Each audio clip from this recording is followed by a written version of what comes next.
Hello everyone, Ryan from Earth Trim Gardens, and welcome to the finale of this cleanup. It's been one incredible journey, but I'm very happy and proud to say that the yard is now complete and we have one extremely happy and grateful client. Now you may be wondering, what has gotten me so angry this time around? It seems like these big jobs seem to trigger me for some reason.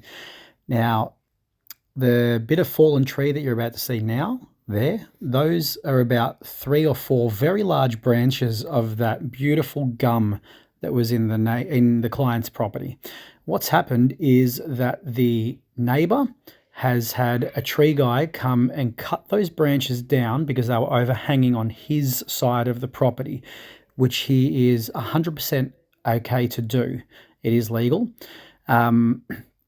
And technically the rules state that because the tree is in the property of my client, it's her responsibility to get rid of it. But basically what he did initially was he just told his tree guy to cut it, leave it there, and let her take care of it. And obviously it was up to me to take care of it. Now, if you ask me, it was a little bit upsetting for a couple of reasons. Number one, I wasn't told, and I was expected to do this work and pay for at least $100 or maybe even more of tip fees, let alone the labor it's going to cost me to cut it up and throw it into the trailer. But I feel like it was also taking advantage of this lady. She doesn't really have the financial means to pay for this kind of thing. So it did leave me quite upset during the first part of this cleanup. Thankfully, towards the end of the video, I actually did find out from the neighbor himself that his tree guy is coming back. They've organized a skip to put a bunch of stuff in from their garden. And if there's space left to put that tree in, the tree guy is going to cut it up into smaller bits and they're going to put it in the skip themselves. If it doesn't fit in the skip, it's at least going to be cut into smaller parts so they can go into the client's green bin. So thankfully that was resolved, because throughout my time visiting this property, the neighbor has spoken to me a few times and he has said a few things that were a little bit dodgy in my mind. It almost seems like he's not willing to pay for any of the stuff that is technically his responsibility. So it did have me a little bit concerned, but it did work out for the best. Anyway, I'll leave it at that. I hope you enjoyed the video. Please remember to subscribe to the channel. There's heaps more content coming in the future. Drop me a comment. I'd love to hear where you guys are all from. So leave me a comment, let me know where you're watching from. And don't forget to hit that thumbs up. Thanks for watching.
All right, I'm going to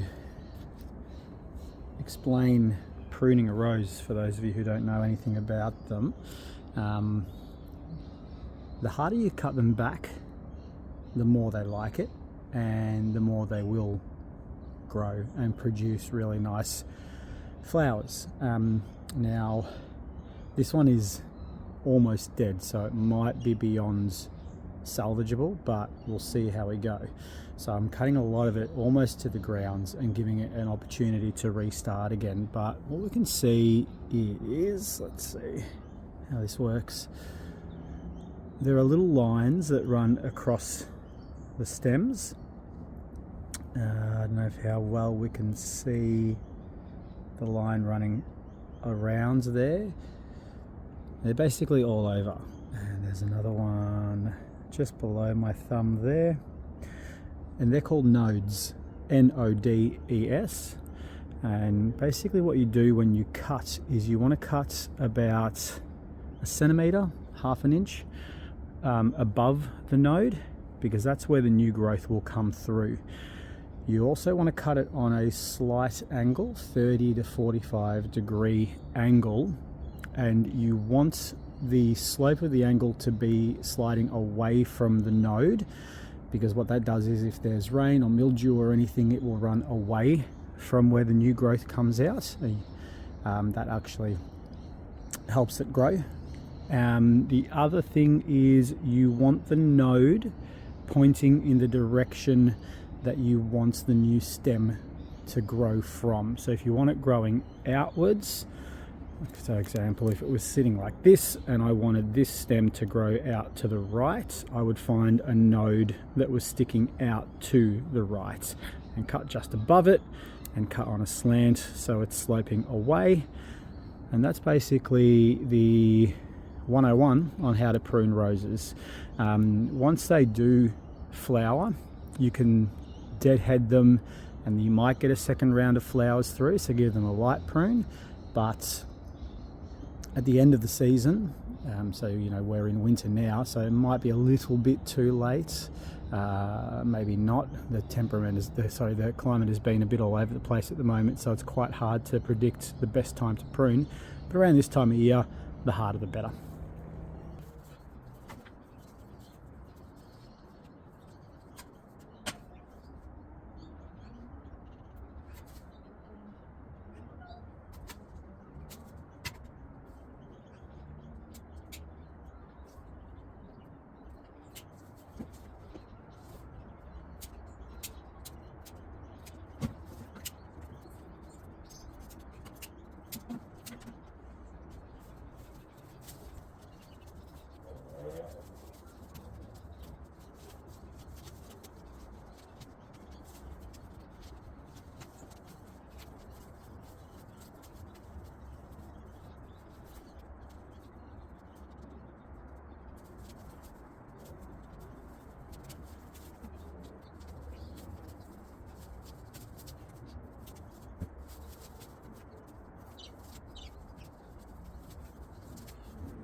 Okay, so pretty much the gardening as far as taking care of beds and whatnot is now done.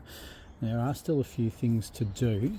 So first thing I'll do is mulch this area down here where I started this video.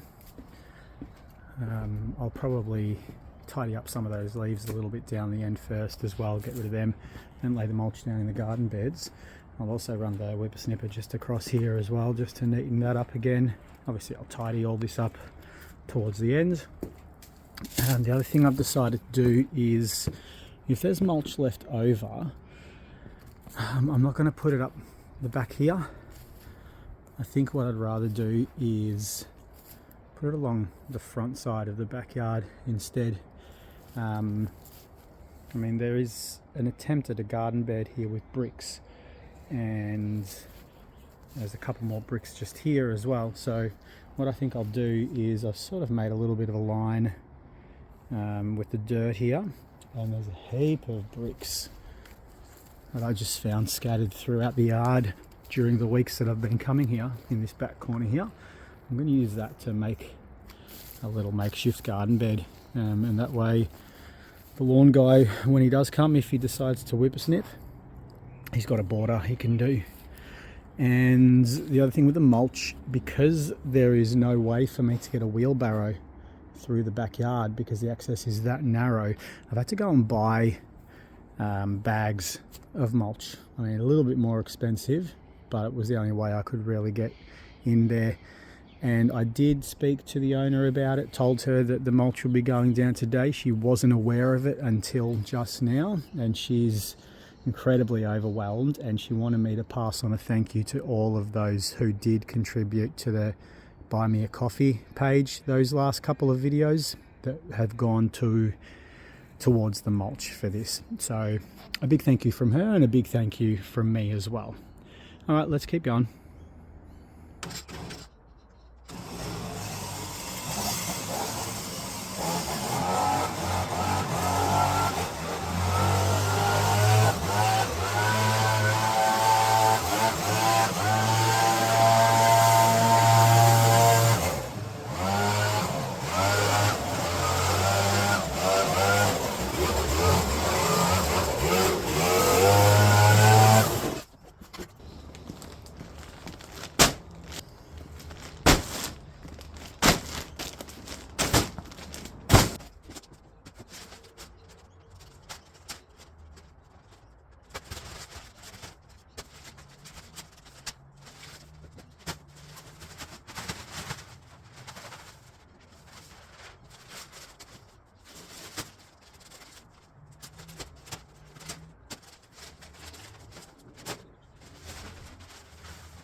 Okay everyone, we are done. This project is officially complete. So today this garden bed was tidied up fully. It was pretty tough to get some of those grass or weeds out. There was cooch in there which roots in really deeply, so it might be a bit of a problem, but I will be here every 2 or 3 months to do regular maintenance moving forward now.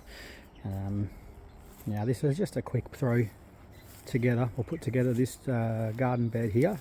So please be nice, I am not a landscaper. It's not really my line of expertise, but it gives a nice border and it's not just a boring straight line. So something a little different. I very quickly whippersnipped this again off camera just to tidy that up. And yeah, the yard's looking a lot neater, a lot more open. The lawn guy will be here in about a week or so. She's not really in a position to be able to afford super regular mowing. So, and because we're in winter at the moment, he's only coming once every 6 weeks or so, which is common in Australia sometimes, especially in Melbourne winters. As I said, this will be removed by the neighbour. And this is really looking quite nice now. It's amazing what a bit of mulch can do to a garden bed. Okay, now there is one little extra bit I want to let you all know. There is more work here technically behind the shed. Now I did say that I wasn't going to do that. Let's see if we can have a look behind here. But because yeah, it's just nasty. Because I did receive comments from quite a few of you saying, oh, it's a shame that you're not doing it. I've decided I will do it. And behind here too, more mess to clean up. But I won't do it as a part of this series. So I'm going to call this series complete. I haven't spoken to the owner about tidying this up yet. I'm going to leave it for the time being. And I'm just going to come back and do it when I have the opportunity to. I will record it for you to watch, but it's not something that's going to happen immediately. But I'll keep you guys posted. I'll let you know when I do plan on coming. Might be in a month or two, who knows. But yeah, that's it. Thank you everyone for coming along for the ride that was this cleanup. Your viewing, your contributions in any way that you have helped has given me the opportunity to really clean this yard up fully and properly for this lovely lady. So as much as it was me doing the work, the fact that you viewed it is what's given me the opportunity to give her yard back. So thank you deeply, and I look forward to seeing you in the next series.